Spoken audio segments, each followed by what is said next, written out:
નમસ્કાર દર્શક મિત્રો, આપ જોઈ રહ્યા છો the times of Mahisagar news. નજર કરીએ આજના મુખ્ય સમાચાર પર. અરવલ્લી જિલ્લાના મુખ્ય મથક મોડાસા શહેરમાં આજ રોજ તારીખ 13/11/2024 ને બુધવારે ગુજરાત સરકાર તથા ઇન્ડિયન રેડ ક્રોસના સંયુક્ત ઉપક્રમે પત્રકારો માટે નિઃશુલ્ક ચેકઅપ કેમ્પનું આયોજન કરવામાં આવ્યું હતું, જેમાં 100થી વધુ પત્રકારોએ લાભ લીધો હતો. જ્યારે જોવા જઈએ તો ગુજરાત સરકાર પણ હવે આ દેશના ચોથા સ્તંભ ગણાતા એવા પત્રકારો કે જે તે રાત દિવસ જોયા વગર સરકારના કામોને અથવા તો લોકહિતના કામો હોય તેવા કામોને ન્યાય અપાવવા માટે દોડાદોડ કરતા હોય છે.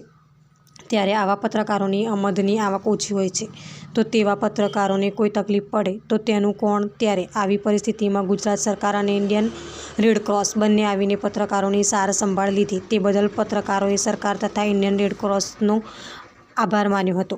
ત્યારે બીજી તરફ આ પત્રકારોને પ્રમોટ કરાવવા માટે ગુજરાત સરકાર અરવલ્લી જિલ્લાના અધિક કલેક્ટર જસવંત જે. ઘોડા સાહેબ તથા માહિતી ખાતાના નિધિબેન જયસ્વાલ તથા વિઠ્ઠલ દાદા તથા ઇન્ડિયન રેડ ક્રોસના પ્રમુખ ભરતભાઈ પરમાર અને પત્રકારના પ્રમુખ ભરતભાઈ કડિયા મંચ ઉપર બેસી પત્રકારોને તથા ઇન્ડિયન રેડ ક્રોસને સરકારમાંથી વધુ પડતી સુવિધાઓ મળે અને પત્રકાર કઈ રીતે આગળ વધે તેના માટેનું અવલોકન કર્યું હતું.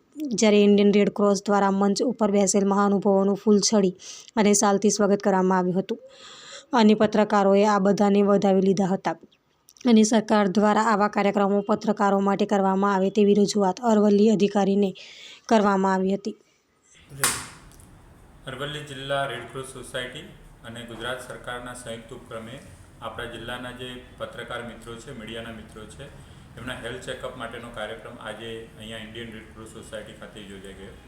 તેમાં લગભગ 100થી વધુ મીડિયાના મિત્રોએ આજે ભાગ લીધો છે અને હજુ સુધી પણ 12 વાગ્યા સુધી વધુ મિત્રો આખા જિલ્લામાંથી પોતાનો હેલ્થ ચેકઅપ કે જે સામાન્ય રીતે અન્ય જગ્યાએ કરાવવા જાય તો થોડો મોંઘો પડે, અહીંયા ગુજરાત સરકારના ઉપક્રમે બિલકુલ વિનામૂલ્યે કરવામાં આવી રહ્યો છે. વધુ મીડિયાના મિત્રો તેમાં ભાગ લે તેવી મારી અપીલ પણ છે અને ઇન્ડિયન રેડ ક્રોસ સોસાયટી દ્વારા જે કાર્યક્રમ કરવામાં આવે છે એ બદલ બધાને ધન્યવાદ આપું છું.